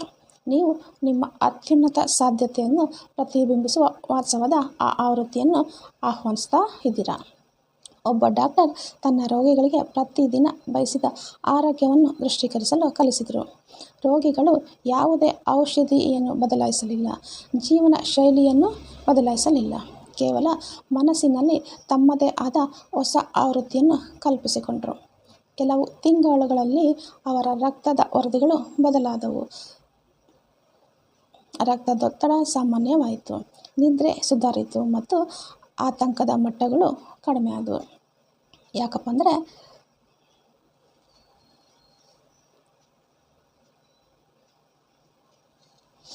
ನಿದ್ರೆ ಸುಧಾರಿಸಿತು ಮತ್ತು ಆತಂಕದ ಮಟ್ಟಗಳು ಕಡಿಮೆ ಆದವು. ಯಾಕಂದರೆ ಅವರ ಆಲೋಚನೆಗಳು ಅವರ ಕ್ಷೇತ್ರವನ್ನು ಬದಲಾಯಿಸಿದವು ಮತ್ತು ಕ್ಷೇತ್ರವು ಅವರ ಕಣಗಳನ್ನು, ಅವುಗಳ ದೇಹ ಮತ್ತು ವರ್ತನೆಯನ್ನು, ಪರಿಸ್ಥಿತಿಯನ್ನು ಬದಲಾಯಿಸಿತು. ಕ್ವಾಂಟಮ್ ಮೈಂಡ್ ಎಂದರೆ ನೀವು ಕೇವಲ ವೀಕ್ಷಕರಲ್ಲ, ನೀವು ಸೃಷ್ಟಿಕರ್ತರು. ನೀವು ಪ್ರತಿ ಕ್ಷಣವೂ ನೀವು ಬದುಕಲು ಬಯಸುವ ಆ ವಾಸ್ತವವನ್ನು ಆಯ್ಕೆ ಮಾಡ್ತಾ ಇದ್ದೀರಾ. ನಿಮ್ಮ ನಂಬಿಕೆಗಳು ನಿಮ್ಮ ಏನನ್ನು ಆಕರ್ಷಿಸುತ್ತಾ ಇದ್ದೀರಾ ಅನ್ನೋದನ್ನು ನಿರ್ಧರಿಸುತ್ತೆ. ನೀವು ದುಃಖದ ಮೇಲೆ ಕೇಂದ್ರೀಕರಿಸಿದರೆ ದುಃಖ ಹೆಚ್ಚಾಗುತ್ತೆ. ನೀವು ಗುಣಪಡಿಸುವಿಕೆಯ ಮೇಲೆ ಗಮನ ಹರಿಸಿದರೆ ಗುಣಪಡಿಸುವಿಕೆ ಆಳವಾಗಿ ಪ್ರಾರಂಭ ಆಗುತ್ತೆ. ಹಾಗಾಗಿ ಮುಂದಿನ ಬಾರಿ ನಾನು ಗುಣಮುಖನಾಗಬಹುದೇ ಅಂತ ನೀವು ಯೋಚಿಸಿದಾಗ ನಿಮ್ಮನ್ನು ಕೇಳಿ, ನಾನು ಈಗಾಗಲೇ ಗುಣಮುಖನಾದ ಆ ಆವೃತ್ತಿಯನ್ನು ಕಲ್ಪಿಸಿಕೊಳ್ಳಬಹುದೇ? ಯಾಕಪ್ಪ ಅಂದರೆ ಕ್ವಾಂಟಮ್ನ ಮೈಂಡ್ ನೀವು ಯಾರು ಅಂತ ಕೇಳೋದಿಲ್ಲ, ಬದಲಾಗಿ ನೀವು ಏನಾಗಲು ಬಯಸುತ್ತೀರಿ ಅಂತ ಕೇಳುತ್ತೆ. ಮತ್ತು ನಿಮ್ಮ ಶಕ್ತಿ, ನಿಮ್ಮ ಗಮನ, ನಿಮ್ಮ ನಂಬಿಕೆಯನ್ನು ಒಂದೇ ದಿಕ್ಕಿನಲ್ಲಿ ತಿರುಗಿಸಿದಾಗ ಇಡೀ ಬ್ರಹ್ಮಾಂಡದ ಶಕ್ತಿ ನಿಮ್ಮೊಳಗೆ ಹರಿಯಲು ಪ್ರಾರಂಭಿಸುತ್ತೆ. ಅಧ್ಯಾಯ 8. ನಂಬಿಕೆಗಳು ಮತ್ತು ಗ್ರಹಿಕೆಗಳನ್ನು ಬದಲಾಯಿಸುವುದು. ಧ್ಯಾನ ರಾತ್ರಿಯ ಸಮಯ. ವರ್ಷಗಳಿಂದ ಆತಂಕ ಮತ್ತು ಅಪರಾಧ ಭಾವನೆಯಲ್ಲಿ ಬದುಕುತ್ತಿದ್ದ ಒಬ್ಬ ಮಹಿಳೆ ಈಗ ಹಾಸಿಗೆಯ ಮೇಲೆ ಮಲಗಿದ್ದಾಳೆ. ಅವಳು ಪ್ರತಿದಿನ ತನಗೆ ತಾನೇ ಒಂದೇ ಪ್ರಶ್ನೆ ಕೇಳ್ತಾ ಇದ್ಲು: ನಾನು ಎಂದಾದರೂ ನನ್ನಿಂದ ಹೊರಬರಲು ಸಾಧ್ಯವೇ? ಅವಳ ನಿದ್ರೆ ಮಾಯವಾಯಿತು, ಹೃದಯ ಸಹ ಭಯದಿಂದ ಬಡಿತಿತ್ತು. ಅವಳ ಜೀವನವು ಯಾವುದೋ ಅದೃಶ್ಯ ಸರಪಳಿಯಿಂದ ಬಂಧಿಸಲ್ಪಟ್ಟಿದೆ ಅಂತ ಅವಳಿಗೆ ಅನಿಸ್ತಾ ಇತ್ತು. ಆದರೆ ಅವಳು ಏನೋ ಒಂದು ಕೆಲಸ ಮಾಡಿದ್ಲು, ಅದು ಅವಳ ಇಡೀ ಜೀವನದ ದಿಕ್ಕನ್ನೇ ಬದಲಾಯಿಸಿತು. ಅವಳು ತನ್ನೊಂದಿಗೆ ತಾನು ಕುಳಿತುಕೊಳ್ಳಲು ಪ್ರಾರಂಭಿಸಿದ್ಲು, ತನ್ನ ಆಲೋಚನೆಗಳನ್ನು ಮತ್ತೆ ಬರೆಯಲು ಪ್ರಾರಂಭಿಸಿದ್ಲು. ಮತ್ತು ಈ ಅಧ್ಯಾಯದಲ್ಲಿ ನಾವು ಮಾಡಬೇಕಾದ ಕೆಲಸ ಇದೆ: ನಮ್ಮ ಹಳೆಯ ನಂಬಿಕೆಗಳನ್ನು ಗುರುತಿಸಿ ಅವುಗಳನ್ನು ಹೊಸ ನಂಬಿಕೆಯನ್ನಾಗಿ ಪರಿವರ್ತಿಸೋದು.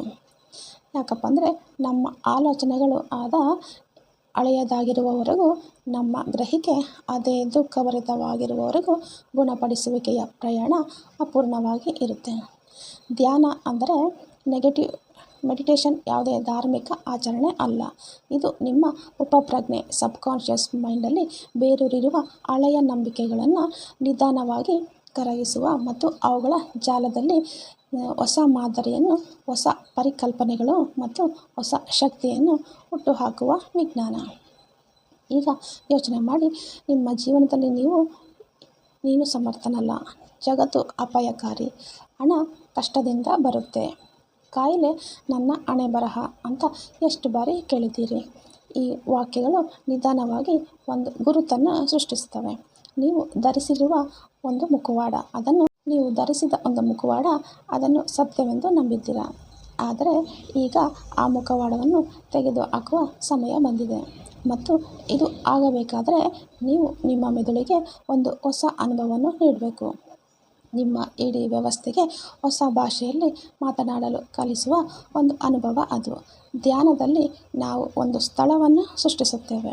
ಅಲ್ಲಿ ನೀವು ವೀಕ್ಷಕರಾಗಿ ಆಗ್ತೀರಾ. ಆಲೋಚನೆಯೊಂದಿಗೆ ಹೋರಾಡುವುದಿಲ್ಲ, ಭಾವನೆಗಳನ್ನು ನಿಗ್ರಹಿಸೋದಿಲ್ಲ. ಕೇವಲ ನಿಮಗೆ ನೋವುಂಟು ಮಾಡುವ ಹಳೆಯ ನಂಬಿಕೆಗಳನ್ನು ನೋಡ್ತೀರಾ ಮತ್ತು ನಂತರ ಅದೇ ಸ್ಥಳದಲ್ಲಿ ನೀವು ಒಂದು ಬೀಜವನ್ನು ಬಿತ್ತುತ್ತೀರಾ. ಒಂದು ಹೊಸ ನಂಬಿಕೆಯ ಬೀಜ. ಕಲ್ಪಿಸಿಕೊಳ್ಳಿ, ನೀವು ನಿಮ್ಮ ಕಣ್ಣುಗಳನ್ನು ಮುಚ್ಚುತ್ತೀರಿ. ನಿಧಾನವಾಗಿ ನಿಮ್ಮ ಉಸಿರಾಟ ಆಳವಾಗುತ್ತೆ, ಮೆದುಳು ಶಾಂತವಾಗುತ್ತೆ. ಈಗ ನಿಮ್ಮ ಮುಂದಿರುವ ಒಂದು ಬಾಗಿಲನ್ನು ನೋಡ್ತೀರಾ. ಆ ಬಾಗಿಲಿನ ಈ ಬದಿಯಲ್ಲಿ ಭಯದಿಂದ ತುಂಬಿದ ದಣಿದ ತನ್ನನ್ನು ತಾನು ಕಳೆದುಕೊಂಡ ನೀವು ನೋಡ್ತೀರಾ. ಆದರೆ ಆ ಬಾಗಿಲಿನ ಇನ್ನೊಂದು ಬದಿಯಲ್ಲಿ ಸ್ವತಂತ್ರ, ಶಾಂತ, ಪ್ರಮುಖನಾದ ನೀವು ನಿಂತಿದ್ದೀರಾ. ಈಗ ನೀವು ಆ ಬಾಗಿಲಿನ ಮೂಲಕ ಹಾದು ಹೋಗಿ ನಿಮ್ಮ ಹೊಸ ಸ್ವರೂಪವನ್ನು ಭೇಟಿಯಾಗ್ತೀರಾ. ನೀವು ಅದನ್ನು ಅನುಭವಿಸ್ತೀರಾ. ಅದರ ಮುಖದ ನಗುವನ್ನು ನೋಡ್ತೀರಾ. ಅದರೊಳಗಿನ ಬೆಳಕನ್ನು ಅನುಭವಿಸ್ತೀರಾ. ನೀವು ನಿಮ್ಮನ್ನು, ನಾನು ಈಗ ಹೊಸ ನಂಬಿಕೆಯನ್ನು ಆರಿಸಿಕೊಂಡಿದ್ದೇನೆ. ನಾನು ಭಯದಿಂದ ಅಲ್ಲ, ನಂಬಿಕೆಯಿಂದ ಬದುಕುತ್ತೇನೆ. ನಾನೇ ನನ್ನ ಗುಣಪಡಿಸುವಿಕೆಯ ಮೂಲ ಅಂತ ಹೇಳ್ಕೊಳ್ತೀರಾ. ಈ ಮಾತುಗಳು ನಿಮ್ಮೊಳಗೆ ಹಿಡಿಯುತ್ತಿದ್ದಂತೆ ನಿಮ್ಮೊಳಗೆ ಏನೋ ಕರಗುತ್ತಿದೆ ಅಂತ ಅನಿಸುತ್ತೆ. ನೀವು ಅನುಭವಿಸುತ್ತೀರಾ. ಯಾವುದೋ ಹಳೆಯ ಮೌನ, ಯಾವುದೋ ಹಳೆಯ ಭಯ, ಯಾವುದೋ ಹಳೆಯ ನೋವು. ಧ್ಯಾನದ ಆ ಶಾಂತ ಕ್ಷಣದಲ್ಲಿ ನೀವು ನಿಮ್ಮನ್ನು ಮತ್ತೆ ಆರಿಸಿಕೊಳ್ಳುತ್ತೀರಿ. ಜಗತ್ತು ಬಯಸುವಂತೆ ಅಲ್ಲ, ಬದಲಿಗೆ ನಿಮ್ಮ ಹೃದಯ ಬಯಸುವಂತೆ. ಮತ್ತು ಇದೇ ನಂಬಿಕೆಗಳು ಮತ್ತು ಗ್ರಹಿಕೆಗಳನ್ನು ಬದಲಾಯಿಸುವ ಮೆಡಿಟೇಷನ್ನ ಶಕ್ತಿ. ನೀವು ಕೇವಲ ಧ್ಯಾನ ಮಾಡುತ್ತಿಲ್ಲ, ನೀವು ನಿಮ್ಮ ಭವಿಷ್ಯದ ಅಡಿಪಾಯವನ್ನು ಹಾಕುತ್ತಿದ್ದೀರಿ. ನೀವು ಪ್ರತಿದಿನ ಈ ಅಭ್ಯಾಸದಲ್ಲಿ ಕುಳಿತಾಗ ಒಂದು ದಿನ ನೀವು ಅನುಭವಿಸುತ್ತೀರಾ. ಆ ಹಳೆಯ ಆಲೋಚನೆಗಳು ನಿಮ್ಮನ್ನು ನಿಯಂತ್ರಿಸುತ್ತವೆ. ಹಳೆಯ ಗಾಯಗಳು ಮುಚ್ಚಿಲ್ಲ. ಈಗ ನೀವು ಕೇವಲ ಬದುಕುಳಿಯುತ್ತಿಲ್ಲ, ಈಗ ನೀವು ನಿಜವಾಗಿಯೂ ಬದುಕುತ್ತೀರಿ. ಮತ್ತು ಈಗ ನಾವು ಒಂದು ತಿರುವಿಗೆ ತಲುಪಿದ್ದೇವೆ. ಅಲ್ಲಿಂದ ಹಿಂತಿರುಗುವುದು ಅಸಾಧ್ಯ. ಒಂದು ಆಲೋಚನೆ ಔಷಧಿಗಿಂತ ಹೆಚ್ಚು ಪರಿಣಾಮಕಾರಿಯಾಗಿರಬಹುದು ಮತ್ತು ಒಂದು ನಂಬಿಕೆ ಇಡೀ ದೇಹದ ರಚನೆಯನ್ನು ಹೇಗೆ ಬದಲಾಯಿಸಬಹುದು. ಮತ್ತು ಧ್ಯಾನ ಹಾಗೂ ಕಲ್ಪನೆಯು ನಮ್ಮ ದೇಹ ಮತ್ತು ಮನಸ್ಸು, ಆತ್ಮವನ್ನು ಹೇಗೆ ಪುನರುಜ್ಜೀವನಗೊಳಿಸಬಹುದು ಎಂಬುದನ್ನು ನಾವು ನೋಡಿದ್ದೇವೆ. ಯು ಆರ್ ದ ಪ್ಲಸೀಬೋ ಕೇವಲ ಒಂದು ಪುಸ್ತಕವಲ್ಲ, ಇದು ಒಂದು ಕನ್ನಡಿ. ಅದು ನಿಮ್ಮೊಳಗಿನ ಆ ಶಕ್ತಿಯನ್ನು ನಿಮಗೆ ಪರಿಚಯಿಸುತ್ತೆ. ಅದು ನೀವು ಬಹುಶಃ ಎಂದಿಗೂ ಗುರುತಿಸಿರಲಿಲ್ಲ ಅನಿಸುತ್ತೆ. ಇದು ಯಾವುದೇ ಡಾಕ್ಟರ್ನಿಂದ ಅಲ್ಲ, ಯಾವುದೇ ಪರಿಸ್ಥಿತಿಯಿಂದ ಅಲ್ಲ, ಬದಲಿಗೆ ನಾವು ನಮ್ಮ ಸ್ವಂತ ಆಲೋಚನೆಗಳಿಂದ ಸೃಷ್ಟಿಸಿದ ಸರಪಳಿಗಳನ್ನು ಮುರಿಯುವ ಕಥೆಯಾಗಿತ್ತು. ಈಗ ನನ್ನಿಂದ ಸಾಧ್ಯವಿಲ್ಲ, ಇದು ನನ್ನಿಂದ ಆಗೋದಿಲ್ಲ, ಇದು ನನ್ನೊಂದಿಗೆ ಯಾವಾಗಲೂ ಹೀಗೆ ಆಗ್ತಾ ಇರುತ್ತೆ ಅನ್ನೋ ಮಾತುಗಳನ್ನು ಅಳಿಸಿ ಹಾಕುವ ಸಮಯ ಬಂದಿದೆ. ಮತ್ತು ಈಗ ಒಂದು ಹೊಸ ಸ್ಕ್ರಿಪ್ಟನ್ನು ಬರೆಯುವ ಸಮಯ ಬಂದಿದೆ. ನಾನು ನನ್ನನ್ನು ಬದಲಾಯಿಸಬಲ್ಲೆ, ನಾನು ಗುಣಪಡಿಸಬಲ್ಲೆ, ಪ್ರಾರಂಭ ಮಾಡಬಲ್ಲೆ. ನಾನೇ ನನ್ನ ಔಷಧಿ. ನೆನಪಿಡಿ, ನಿಮ್ಮ ಕಾಯಿಲೆ, ನಿಮ್ಮ ತೊಂದರೆ, ನಿಮ್ಮ ಮಿತಿಗಳು ಇವೆಲ್ಲವೂ ಶಾಶ್ವತ ಅಲ್ಲ. ಆದರೆ ಶಾಶ್ವತವಾದದ್ದು ನಿಮ್ಮ ನಂಬಿಕೆ, ನಿಮ್ಮ ಇಚ್ಛಾಶಕ್ತಿ ಮತ್ತು ನಿಮ್ಮ ಮೆದುಳು. ನೀವು ನಿಮ್ಮೊಳಗಿನ ಶಕ್ತಿಯನ್ನು ಗುರುತಿಸಲು ಪ್ರಾರಂಭಿಸಿದಂತೆಯೇ ಹಾಗೆಯೇ ನಿಮ್ಮ ರಿಯಾಲಿಟಿ ಕೂಡ ಬದಲಾಗುತ್ತಾ ಹೋಗುತ್ತೆ. ನಿಮ್ಮ ಒಳಗಿನ ಶಕ್ತಿಯನ್ನು ಗುರುತಿಸಲು ಪ್ರಾರಂಭಿಸಿದ ನಂತರ ಹಾಗೆಯೇ ನಿಮ್ಮ ರಿಯಾಲಿಟಿ ಕೂಡ ಬದಲಾಗ್ತಾ ಹೋಗುತ್ತೆ. ಯಾಕಪ್ಪ ಅಂದರೆ ಕೊನೆಯಲ್ಲಿ ನೀವು ಪದೇ ಪದೇ ನಿಮ್ಮನ್ನು ಏನು ಹೇಳುತ್ತೀರೋ ಅದೇ ನೀವು ಆಗ್ತೀರಾ. ಹಾಗಾದರೆ ಮುಂದಿನ ಬಾರಿ ಯಾರಾದರೂ ನಿಮಗೆ ಇದು ಸಾಧ್ಯವಿಲ್ಲ ಅಂತ ಹೇಳಿದಾಗ ನಗುತ್ತಾ ಹೇಳಿ, ನಾನು ನನ್ನ ಅತಿ ದೊಡ್ಡ ಭರವಸೆ. ಈ ವಿಡಿಯೋ ನಿಮ್ಮ ಆಲೋಚನೆಯಲ್ಲಿ ಸ್ವಲ್ಪವೂ ಬದಲಾವಣೆ ತಂದಿದ್ದಲ್ಲಿ, ಅಥವಾ ಹೌದು, ಈಗ ನಾನು ನನ್ನನ್ನು ಇನ್ನಷ್ಟು ನಂಬಬಹುದು ಅಂತ ಅನಿಸಿದರೆ, ದಯವಿಟ್ಟು ಈ ಸಂದೇಶವನ್ನು ಇತರರಿಗೂ ತಲುಪಿಸಿ. ಯಾಕಪ್ಪ ಅಂದರೆ ಬದಲಾವಣೆಗಾಗಿ ಇಡೀ ಜಗತ್ತು ಬೇಕಾಗಿಲ್ಲ. ಕೇವಲ ಒಂದು ಆಲೋಚನೆ, ಒಬ್ಬ ವ್ಯಕ್ತಿ ಮತ್ತು ಒಂದು ಶುಭಾರಂಭ ಸಾಕು. ಈ ವಿಡಿಯೋಗೆ ಲೈಕ್ ಮಾಡಿ. ನಿಮ್ಮ ಅಮೂಲ್ಯವಾದ ಅನಿಸಿಕೆಗಳನ್ನು ಕಮೆಂಟ್ ಮೂಲಕ ಖಂಡಿತ ತಿಳಿಸಿ. ನೀವು ಇನ್ನು ನನ್ನ ಚಾನಲ್ಗೆ ಸಬ್ಸ್ಕ್ರೈಬ್ ಆಗಿಲ್ಲ ಅಂದರೆ ಪ್ಲೀಸ್ ಸಬ್ಸ್ಕ್ರೈಬ್ ಮಾಡಿ. ಹಾಗೆ ಇದೇ ಥರ ಡಿಫ್ರೆಂಟ್ ಬುಕ್ಸ್ ಸಮ್ಮರಿನ ನಾನು ತೊಗೊಂಬರ್ತಾ ಇರ್ತೀನಿ. ಹಾಗೆ ನಿಮಗೆ ಯಾವ ಬುಕ್ ಸಮ್ಮರಿ ಬೇಕು ಅಂತ ಪ್ಲೀಸ್ ಕಮೆಂಟ್ ಮಾಡಿ ತಿಳಿಸಿ. ಈ ವಿಡಿಯೋ ಇತರರಿಗೂ ಜೀವನದಲ್ಲಿ ಸಹಾಯ ಮಾಡ್ಬೋದು ಅಂತ ಅನಿಸಿದ್ರೆ ಎಲ್ಲರೊಂದಿಗೆ ಹಂಚಿಕೊಳ್ಳಿ. ನಾನು ಹೊಸ ಪುಸ್ತಕದೊಂದಿಗೆ ಬರ್ತೀನಿ. Okay, thank you for watching.